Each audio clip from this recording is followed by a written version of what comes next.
ಹೀಗೆ ಹತ್ತಾರು ಜನ ರೈತರು ದಲಿತರು ತಮಗೆ ಅನ್ಯಾಯ ಆಗಿದೆ ಅಂತ ಅಂಬೇಡ್ಕರ್ ಸೇನಾ ಸಮಿತಿ ಕರ್ನಾಟಕ ಸಂಘದ ಅಧ್ಯಕ್ಷ ಸಂದೇಶ್ ಅವರಿಗೆ ನೋವು ತೋಡಿಕೊಳ್ಳುತ್ತಾ ನ್ಯಾಯಕ್ಕಾಗಿ ಒತ್ತಡ ಹೇರುತ್ತಿರುವ ದೃಶ್ಯ ಕಂಡುಬಂದಿದ್ದು ಚಿಕ್ಕಬಳ್ಳಾಪುರ ತಾಲೂಕು ನುಗತಹಳ್ಳಿ ಗ್ರಾಮದ ಬಳಿ.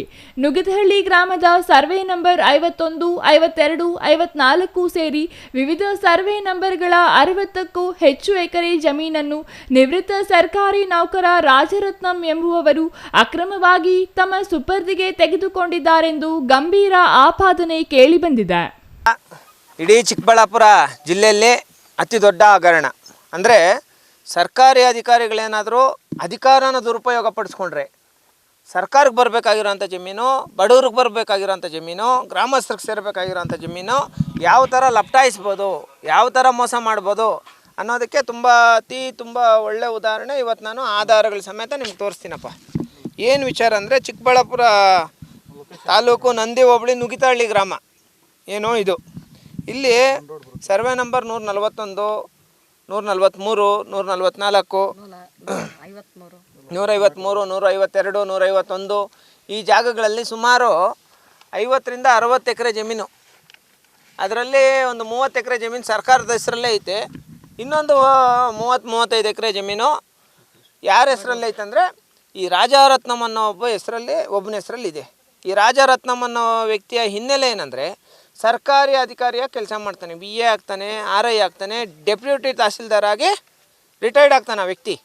ಆ ವ್ಯಕ್ತಿ ಏನು ಮಾಡ್ತಾನೆ, ಅವ್ರ ಮನೆಯಲ್ಲಿರೋಂಥ ಪ್ರತಿಯೊಬ್ಬರ ಹೆಸರಲ್ಲಿನೂ ಈ ಸರ್ವೆ ನಂಬರ್ಗಳಲ್ಲಿ ಜಾಗ ಮಂಜೂರು ಮಾಡಿಸೋನೆ. ಇದೇ ಜಾಗದಲ್ಲಿ ನಾವು ಮಾಧ್ಯಮ ಮಿತ್ರರು ಕೂಡ ನಮ್ಮ ಜೊತೆ ಬಂದಿದ್ರಿ. ಅದೇ ಜಾಗದಲ್ಲಿ ಬೇರೆಯವ್ರ ಹೆಸರುಗಳಿಗೆ ಮಂಜೂರು ಮಾಡಿರೋಂಥ ಜಾಗದಲ್ಲಿ ಮನೆ ಕಟ್ಕೊಂಡವನೆ. ಅದ್ರ ಜೊತೆಗೆ ಏನು ಮಾಡಿದ್ದಾನೆ, ಸುಮಾರು ಜನಗಳಿಗೆ ಅವ್ರ ಹೆಸರುಗಳಲ್ಲಿ ಜಮೀನು ಮಂಜೂರಾತಿ ಮಾಡೋ ಥರ ಡೂಪ್ಲಿಕೇಟ್ ಡಾಕ್ಯುಮೆಂಟ್ ಸೃಷ್ಟಿ ಮಾಡಿ ಅವ್ರ ಹೆಸರುಗಳಿಗೆ ಮಂಜೂರು ಮಾಡಿರೋ ಥರ ಮಾಡಿ ಆ ಜಾಗಗಳನ್ನ ಕೂಡ ಇದೇ ವ್ಯಕ್ತಿ ತಗೊಂಡು ಸುಮಾರು 60-65 ಎಕರೆ ಜಮೀನಲ್ಲಿ ಪೊಸಿಷನಲ್ಲಿದ್ದಾನೆ. ನೋಡಿ, ಈಗ ನಮ್ಮ ಜೊತೆ ಇವ್ರು ರೈತರಿದ್ದಾರೆ. ಬಾಣ ಇಲ್ಲಿ. ನಿಮ್ಮ ಹೆಸರೇನೀಗ? ಶ್ರೀನಿವಾಸ, ಎಂ ಜಿ ಶ್ರೀನಿವಾಸ್ ಅಂತ. ಇವ್ರ ಹೆಸರಲ್ಲಿ ಪ್ರೆಸೆಂಟ್ ಪಾಣಿ 3 ಎಕರೆ ಐತೆ.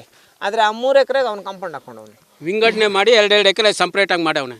ಇವರೇನೋ ಹೋಗಿ ಬೆಳೆ ಬೆಳಿಬೇಕು, ಇವರೇನಾದರೂ ಹೋಗಿ ಏನಾದರೂ ಕೆಲಸ ಮಾಡಬೇಕಂದ್ರೆ ಇಮಿಡಿಯೇಟಾಗಿ ಇವ್ರ ಮೇಲೆ ದೌರ್ಜನ್ಯ ಮಾಡ್ತಾರೆ. ಇದು ನ್ಯಾಯನಾ?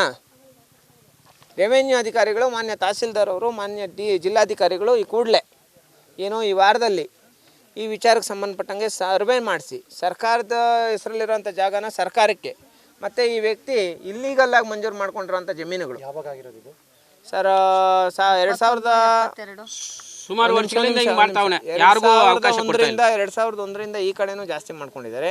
1990-95ರಿಂದ ಈ ಕಡೆನೂ ಜಾಸ್ತಿ ಈ ಥರ ಒಂದು ಹಂತವಾಗಿ ಮಂಜೂರು ಮಾಡ್ಕೊಳ್ಳೋದು. ಈಗ ಅವ್ರ ಫ್ಯಾಮಿಲಿಯಲ್ಲೇ ಅವ್ರ ತಾಯಿ ಹೆಸರಲ್ಲಿ ಜಮೀನು ಮಂಜೂರು ಮಾಡಿಸಿದ್ದಾನೆ ಒಂದೇ ಸರ್ವೆ ನಂಬರಲ್ಲಿ. ಮತ್ತು ಅವ್ರ ಆಯಪ್ಪ ಹೆಸರಲ್ಲಿ ನೋಡಿ, ಗೌರ್ಮೆಂಟ್ ಸರ್ಕಾರಿ ಅಧಿಕಾರಿ, ಬಡವ್ರಿಗೆ ತಾನೇ ಜಮೀನು ಮಂಜೂರು ಆಗಬೇಕು. ಕೊಡ್ಕೋಣ, ಇಂಥ ಬಡವ್ರಿಗೆ ಜಮೀನು ಮಂಜೂರು ಆಗಬೇಕಾಗಿರೋದು. ನೀನು ಸರ್ಕಾರಿ ಅಧಿಕಾರಿ ಆಗಿ, ಒಂದು VAO ಆಗಿ, ಒಂದು RI ಆಗಿ ನಿನ್ನ ಹೆಸ್ರಿಗೂ ಮಾಡ್ಕೊಳ್ಳೋದೆ, ನಿಮ್ಮ ಹೆಂಡತಿ ಹೆಸ್ರಿಗೂ ಮಾಡಿಸೋದೆ, ನಿನ್ನ ಮಗನ ಹೆಸ್ರಿಗೂ ಮಾಡಿಸೋದೆ, ನಿಮ್ಮ ಮನೇಲಿ ಎಷ್ಟು ಜನ ಅವರು ಅಷ್ಟು ಜನ ಹೆಸ್ರಿಗೂ ಮಾಡಿಸೋದೆ, ತಮ್ಮನ ಹೆಸ್ರಿಗೂ ಮಾಡಿಸೋದೆ, ಅಣ್ಣ ಹೆಸ್ರಿಗೂ ಮಾಡಿಸೋದೆ, ತಾಯಿ ಹೆಸ್ರಿಗೆ ಮಾಡಿಸೋದೆ, ಎಲ್ಲರ ಹೆಸ್ರಿಗೂ ಮಾಡಿಸ್ಕೊಂಡು ನೋಡಿ ಇಷ್ಟು ಎಕರೆ ಜಮೀನು ಕಾಂಪೌಂಡ್ ಹಾಕೋದು. ನೋಡಿ ಇಲ್ಲಿ ಮತ್ತೆ ಇದೇ ರಾಜರತ್ನಂ ಅನ್ನೋನು 9 ಎಕರೆ 10 ಗುಂಟೆ. ಚಿಕ್ಕಬಳ್ಳಾಪುರ ಜಿಲ್ಲೆ ಶಿಡ್ಲಘಟ್ಟ ತಾಲೂಕಿನವರಾದ ರಾಜರತ್ನಂ ಚಿಕ್ಕಬಳ್ಳಾಪುರ ತಾಲೂಕಿನಲ್ಲಿ ಕಾರ್ಯದರ್ಶಿ ರೆವೆನ್ಯೂ ಇನ್ಸ್ಪೆಕ್ಟರ್ ಶಿರಸ್ತೇದಾರಾಗಿ ಸೇವೆ ಸಲ್ಲಿಸುವಾಗ ತನಗೆ, ತನ್ನ ಪತ್ನಿ, ಸಹೋದರರು, ಕುಟುಂಬಸ್ಥರಿಗೆ 10 ಎಕರೆ ಜಮೀನನ್ನು ದರಖಾಸ್ತು ಮೂಲಕ ಅಕ್ರಮವಾಗಿ ಮಂಜೂರು ಮಾಡಿಸಿಕೊಂಡಿದ್ದಲ್ಲದೆ ತನಗೆ ಮಂಜೂರಾದ ಜಮೀನಿಗೆ 8 ಎಕರೆಗೂ ಹೆಚ್ಚು ಜಮೀನನ್ನು ಖರಾಬಾಗಿ ನಮೂದಿಸಿರುವುದು ಅಧಿಕಾರಿಯ ಜಾಣತನದ ಆಟ ಗೊತ್ತಾಗುತ್ತದೆ. ರಾಜರತ್ನಂ ಕಂದಾಯ ಅಧಿಕಾರಿಯಾಗಿ ಸೇವೆ ಸಲ್ಲಿಸಿದ್ದರಿಂದ ದಲಿತರ ಜಮೀನುಗಳನ್ನು PTCL ವ್ಯಾಪ್ತಿಯ ಕಾನೂನು ಮೀರಿ ಖರೀದಿಸಿದ್ದಲ್ಲದೆ ದಲಿತರಿಗೆ ಮಂಜೂರಾದ ನೈಜ ದಾಖಲೆಗಳನ್ನು ತನ್ನ ಪ್ರಭಾವ ಬಳಸಿ ನಾಶಪಡಿಸಿದ್ದಾರೆಂಬ ಆರೋಪ ರಾಜರತ್ನಂ ಮೇಲಿದೆ. 1949-50ರಲ್ಲಿ ಗ್ರಾಂಟ್ ಆಯಿತು. AKDR ಅಲ್ಲಿ ಜಮೀನು ಗ್ರಾಂಟ್ ಆಯಿತು. ಗ್ರಾಂಟ್ ಆದಾಗ ಪೂಜಪ್ಪ ಬಿನ್ ಸತ್ಯಪ್ಪ ಅನ್ನೋರ್ಗೆ ಒಂದು 2 ಎಕರೆ, ಆಮೇಲೆ ಮುನ್ಶ್ಯಾಮಿ ಬಿನ್ ತಿರುಮಲಪ್ಪ ಅಂತ 2 ಎಕರೆ, ಒಟ್ಟು 4 ಎಕರೆ ಆಗಿತ್ತು. ಅದನ್ನು ಇವರು ರಾಜರತ್ನಮ್ಮನವರು ಕ್ರಯ ಮಾಡ್ಕೊಂಡಿದ್ದಾರೆ, ಅದೇ ನಮ್ಮ ತಾತವರಿಂದ. ಮತ್ತು ನಮಗೆ PTCL ಆಯಿತು. ಮತ್ತು 91-92ರಲ್ಲಿ ನಮ್ಗೆ ರೀಗ್ರಾಂಟ್ ಆಯಿತು. ರೀಗ್ರಾಂಟ್ ಆದಾಗ ನಮಗೆ ತಹಶೀಲ್ದಾರ್ ಇರ್ಬೋದು, ರೆವಿನ್ಯೂ ಡಿಪಾರ್ಟ್ಮೆಂಟ್ ಅವರು ಪೊಸಿಷನ್ ಬಿಡಿಸ್ಕೊಟ್ಟಾದಮೇಲೆ ಮತ್ತು ಇವ್ರು ಏನು ಮಾಡಿದ್ರು, ನಾವು ಈ ಥರ ಡಿ ಸಿಗೆ ಹೋಗಿದ್ದೀವಿ ಅಂತ ಹೇಳ್ಬಿಟ್ಟು ನಮ್ಮನ್ನು ಇದು ಮಾಡಿದ್ರು. ಜಮೀನಲ್ಲಿದ್ದೀವಿ ನಾವು. ಜಮೀನಲ್ಲಿದ್ದಾಗ ನಮಗೆ ಇದು ಮಾಡಿ ಎದುರಿಸಿ ಬೆದರಿಸಿ ಅಲ್ಲಿಂದ ಇದು ಮಾಡಿಸಿ ಡಿ ಸಿ ಆಗಬೇಕು ಅದು ಇದು ಮಾಡಿಬಿಟ್ಟು ಮತ್ತು ಹಂಗೆ ಕೇಸ್ಗಳು ಹಾಕ್ಸ್ಕೊಂಡು ಕೊನೆಗೆ ಸುಮಾರು ನಾವು ತಿರುಗಿ ನಮ್ಗೆ ಸಾಕಾಗ್ಬಿಟ್ಟು ಸರ್. ನಮ್ಮ ತಾತ ಅವ್ರು ತೀರೋಗಿದ್ರು, ಮತ್ತು ನಮ್ಮ ತಂದೆನೂ ತೀರೋದ್ರು. ಮತ್ತು ಇವರು ನೋಡಿ, ಇವರು ನೇತಪ್ಪ ಅಂತ ಹೇಳ್ಬಿಟ್ಟು ಇವ್ರ ಅಪ್ಪನೂ ತೀರೋಗ್ಬಿಟ್ರು ಪಾಪ, ಓಡಾಡಿ ಮತ್ತು ಇದಾಯಿತು. ಮತ್ತು ಕೋರ್ಟಿಂದ ಮತ್ತೆ ನಮಗೆ ಕೋರ್ಟಿಂದ ಆಯಿತು 2009 ನಮಗೆ ಮತ್ತೆ ಆರ್ಡರ್ ಆಯಿತು. ಆರ್ಡರ್ ಆದಮೇಲೆ ಆಗಿ ಮತ್ತೆ ಪೌತಿ ವರ್ಷ ಖಾತೆ ಆಯಿತು. ಪೌತಿ ವರ್ಷ ಖಾತೆನೂ ಆಯಿತು ನಮಗೆ.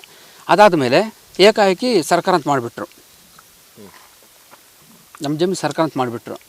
ನಾವು ಮಾಡಿದ ಮೇಲೆ ನಾವು ಎಷ್ಟು ಇದು ಮಾಡಿದ್ರು ಅಧಿಕಾರಿಗಳು ನಮ್ಮ ಮಾತು ಒಬ್ಬರು ಕೇಳಲ್ಲ. ಅಧಿಕಾರಿಗಳು ಎಲ್ಲ ಇವ್ರದೇ.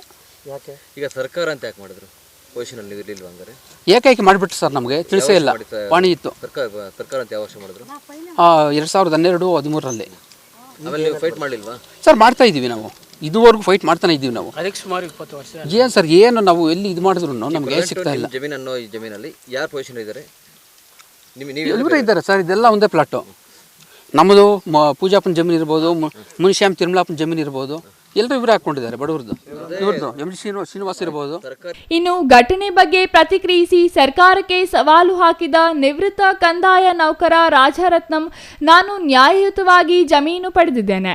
ಒಂದು ವೇಳೆ ನಾನಿರುವ ಜಮೀನು ಅಕ್ರಮ ಅಂತಿದ್ರೆ ಸರ್ಕಾರ ತನಿಖೆ ನಡೆಸಿ ವಶಕ್ಕೆ ಪಡೆಯಲಿ ಎಂದು ಸರ್ಕಾರಕ್ಕೆ ಸವಾಲು ಹಾಕ್ತಾರೆ.